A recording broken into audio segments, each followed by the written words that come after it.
Yo, assalamualaikum warahmatullahi wabarakatuh. Berjumpa lagi dengan saya Ridwan Adlan Hakim untuk mengupas kisah-kisah misteri yang ada di dunia.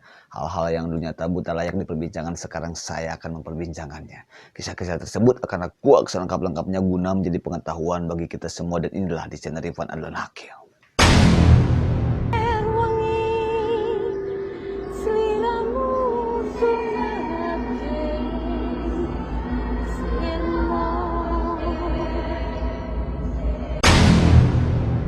Oke guys, wilujeng malam Jumat. Pada malam ini saya akan mengisahkan tentang seorang anak kecil. Dia itu kelas 3 SD dan memiliki adik perempuan yang bernama Rin. Dia umur kurang lebih sekitar 5 tahunan ya.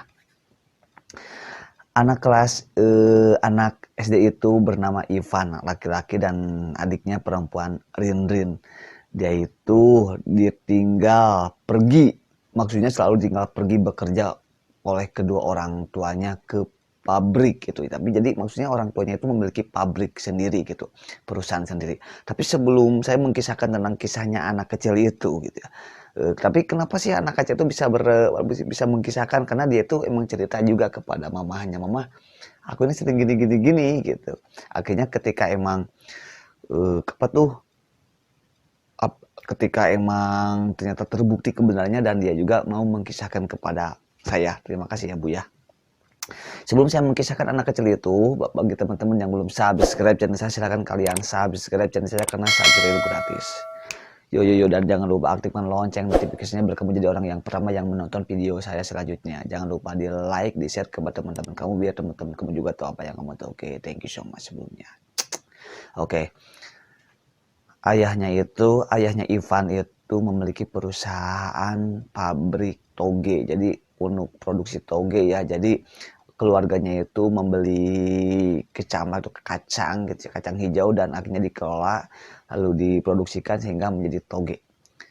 Banyak sekali karyawannya sehingga orang tuanya itu selalu controlling ke perusahaannya. Suatu ketika jam 4:30 sore, karena ada sesuatu yang terjadi pada perusahaannya, akhirnya kedua anaknya itu, Ivan dan Rin itu ditinggal berdua di rumahnya. Dan anehnya rumahnya itu dikunci.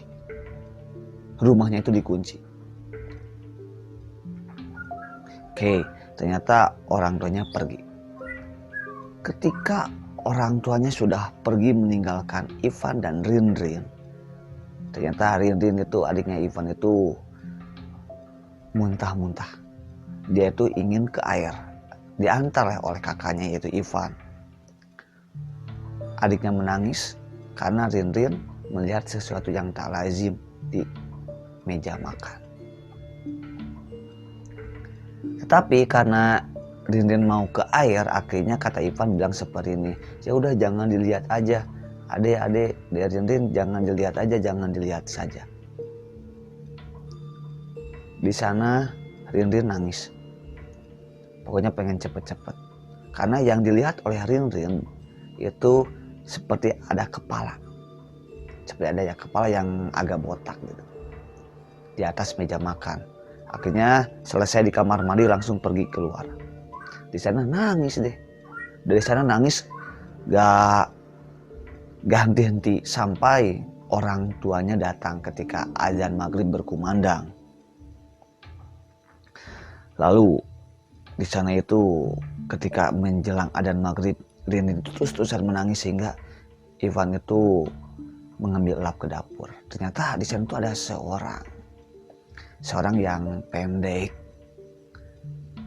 dan tangannya itu, kalau orang itu memiliki sikut ya, tapi jadi si tangannya itu seperti segini, jadi seperti sikut. Jadi di sini tuh jarinya, di sini jarinya. Jadi kayak yang nggak punya sikut. Jadi panjangnya segitu. Sama kakinya juga. Agak-agak gemuk sih. Cuman rambutnya agak sedikit lah, rambutnya sedikit. Ivan pun kaget. Astagfirullahaladzim. Dia pun udah. Bagaimana mungkin Ivan harus berteriak, harus menjerit, sementara adiknya nangis. Jadi di sana itu Ivan itu sebagai kakak menguatkan, meskipun dia baru duduk di bangku SD. Tiba-tiba ketika adiknya Ivan tuh bilang ke Ivan kayak gini, itu lihat itu. Ternyata si makhluk tersebut itu lidahnya itu menjulur. Ternyata makin kesini makin panjang dan masuk lagi. Astagfirullahaladzim, akhirnya terus-terusan nangis. Tetangganya pun ngedenger dong. Itu kenapa? Itu Ivan sama Rinrin terkurung di rumahnya. Rame dong masyarakat di sana. Jadi tetangganya itu namanya itu kalau gak salah itu Bu Uis. Orang-orang memanggilnya Ceis. Itu kasihan Neng Rinrin sama Cep Ivan.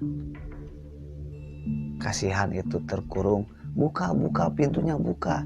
Ya gak bisa. Dan ujungnya itu si jendelanya itu yang dipaku, di luarnya itu dipaku sih. Kayak yang dicantelin gitu, akhirnya dibuka sama tetangga-tetangganya, sama RT RW-nya juga ramai di sana. Akhirnya dibuka, tiba-tiba terus Rinrin semakin kesini semakin menangis karena emang yang dilihat itu si makhluk itu terus-terusan melotot ke arah Ivan dan Rinrin. Akhirnya terbukalah pintu jendelanya sehingga Rinrin keluar. Cepetan keluar. Alhamdulillah di sana reda. Adzan maghrib pun berkumandang, Allahu Akbar. Orang tuanya pun datang. Tiba-tiba orang tuanya ditegur sama Pak RT. Tiba-tiba ditegur, katanya, aduh kalau bisa jangan mengurung anak di rumah. Takutnya kalau di rumahnya ada apa-apa, seperti ada, mohon maaf ya, amit-amit sudah ada kebakaran, seperti ada gempa bumi dan sebagainya, anak harus lari kemana kan, seperti itu. Akhirnya anaknya itu si Ivan itu menceritakan kepada ayahnya, dan ayahnya pun udah jangan gak ada yang kayak gitu, gak ada. Akhirnya ibundanya juga emang ibundanya percaya sih apa yang dituturkan sama Ivan, karena Ivan anaknya jujur. Malam hari kemudian tiba-tiba tercium aroma orang yang sedang memasak bawang. Ini siapa yang masak bawang di tengah malam? Orang tuanya pun penasaran. Ternyata ketika dilihat itu katelnya itu emang bener-bener udah seperti orang yang sedang memasak. Gak ada orang sama sekali, gak ada makhluk apapun sama sekali. Hanya saya bawang-bawang itu, bekas bawangnya itu berserakan di mana-mana. Secara logika, mana mungkin binatang bisa menyalakan kompor minyak ya, minyak tanah waktu itu, kompor minyak tanah, mengupas bawang, piring berserakan. Apa mungkin sama seorang yang lain? Akhirnya kebetulan orang tuanya itu emang penasaran banget apakah benar apa yang dikatakan sama anaknya itu Ivan. Orang tuanya pun pergi ke salah satu ustadz di daerah kampungnya. Ustadznya pun baru aja mang, bilangnya seperti itu. Tapi semakin kesini anaknya itu selalu melihat yang enggak. Anaknya malas ke kamar mandi sendirian, selalu pengen diantar, karena apalagi malam-malam, karena melihat makhluk yang seperti itu, yang kayak anak kecil yang lidahnya itu terus menjulur keluar, masuk lagi, menjulur keluar. Oke, akhirnya ayahnya Ivan itu pergi lagi ke daerah luar dan mempertanyakan ada apa di rumahnya. Ternyata di rumahnya itu ada sosok makhluk yang saya gak akan mengatakan makhluk itu, pokoknya makhluk spesies atau mungkin sejenis genderuwo, cuman kayak kecil gitu. Dan dia gak mau diusir, gak bisa pindah genderuwonya. So akhirnya ya udah, biar ibadah keluarga Ivan dan keluarga Rinrin itu emang tenang, sehingga ya udah pindahlah. Ibundanya merengek-rengek ke ayahnya.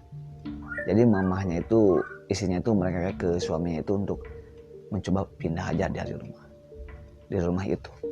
Akhirnya mencoba, alhamdulillah terjual, dan sekarang dia pindah ke rumah yang baru dan sekarang sudah pindah lagi. Nah, barangkali dari Anda teman-teman yang ini masa sih anak kecil bisa menceritakan seperti itu? Ya, anak kecil itu benar-benar gak berbohong, karena dia juga emang anak kecilnya juga udah sharing juga sama saya, orang tuanya juga udah sharing sama saya, dan dia mau mengkisahkan kisah ini. Ternyata bahwa kesimpulannya di setiap rumah itu terkadang ada makhluk-makhluk yang selalu menunggu juga gitu. Menunggu juga. Jadi rumahnya itu emang dibeli oleh keluarga Ivan. Ternyata ketika udah menemukan ketidaknyamanan, akhirnya pindah lagi. Seperti itu.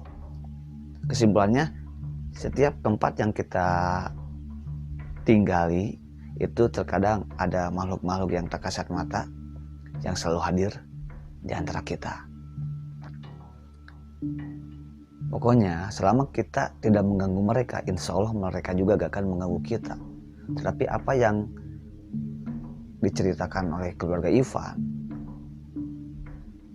ternyata makhluk itu emang rakus, selalu memakan bawang-bawangan, aneh sekali, Allahu alam. Pokoknya bagi teman-teman yang memiliki kisah yang bisa di-sharekan kepada kita semua, kalian jangan sungkan-sungkan untuk menghubungi ke Instagram di bawah ini. So thank you so much. Wabillahi taufiq wal hidayah. Wassalamualaikum warahmatullahi wabarakatuh.